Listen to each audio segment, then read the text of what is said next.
अस्सलाम वालेकुम एवरीवन। कभी सोचा है एक ऐसे नबी के बारे में जिन्होंने 950 साल तक अपनी कौम को अल्लाह की तरफ बुलाया, जिन्होंने हर दिन हर रात सब्र और दुआ के ज़रिए अपना फ़र्ज़ निभाया, और फिर एक ऐसा तूफ़ान आया जिसने इंसानियत की तारीख़ ही बदल दी। जी हाँ, ये कहानी है हज़रत नूह अलैहिस्सलाम की। हज़रत नूह अलैहिस्सलाम को अल्लाह ताला ने उस वक्त नबी बनाकर भेजा जब दुनिया शिर्क में डूबी हुई थी। लोग पत्थर के बुतों को पूजा करते थे। सूरह अल आराफ वर्स नंबर 59। हज़रत नूह अलैहिस्सलाम ने अपनी कौम से कहा, अल्लाह के सिवा कोई इबादत के लायक नहीं, लेकिन लोगों ने उनका मजाक बनाया, उन्हें झूठा कहा और उनसे दूर हो गए। हज़रत नूह अलैहिस्सलाम ने उनको हर तरीके से दावत दी, खुलेआम, छुपकर, दिन में, रात में। इमेजिन कीजिए 950 साल तक दावत देना और सिर्फ थोड़े से लोग ही ईमान लाए। हज़रत नूह अलैहिस्सलाम ने सब्र नहीं छोड़ा। उन्होंने हर सांस में अल्लाह से दुआ की, हर रिजेक्शन में अल्लाह की रहमत तलाशी। सूरह नूह। मेरे हर दफ़ा दावत देने पर उन्होंने अपने कानों में उंगलियां डाली, कपड़ों से अपने चेहरे ढक लिए। हज़रत नूह अलैहिस्सलाम ने कहा, मैं तुमसे कोई माल नहीं मांगता, मेरा अज्र सिर्फ मेरे अल्लाह के पास है।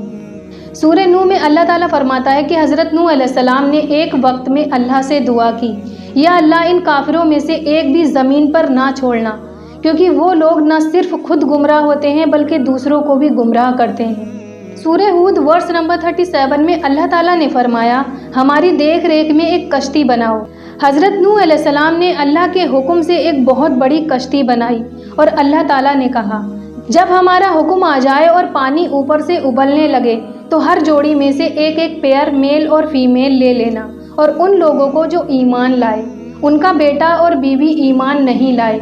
हज़रत नूह अलैहिस्सलाम ने बेटे को बुलाया, बेटा चलो हमारे साथ कश्ती में, काफिरों के साथ ना हो। लेकिन बेटा कहने लगा, मैं किसी पहाड़ पर चढ़ जाऊंगा। तूफान दुनिया भर में छा गया, आसमान से बारिश, ज़मीन से पानी, सब कुछ डूब गया। वो लोग जो दावत का मजाक उड़ाते थे, उनका अंजाम सबक बना।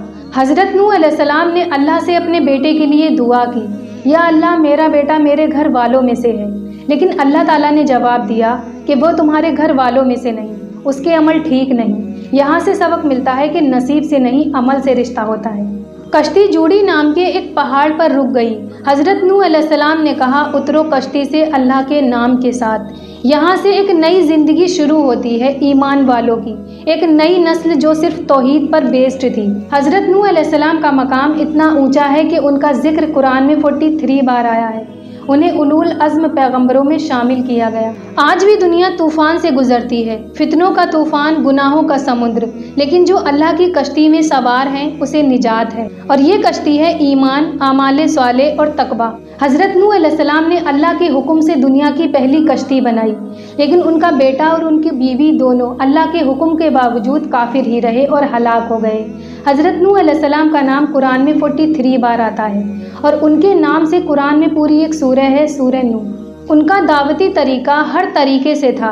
हज़रत नूह अलैहिस्सलाम ने लोगों को दावत दी, रात में, दिन में, छुपकर और आम तौर पर।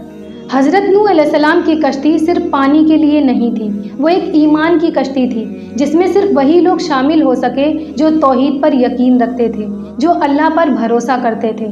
तूफ़ान तो हर दौर में आते हैं, लेकिन कश्ती सिर्फ एक होती है, ईमान वाली, सब्र वाली, अल्लाह के हुक्म वाली।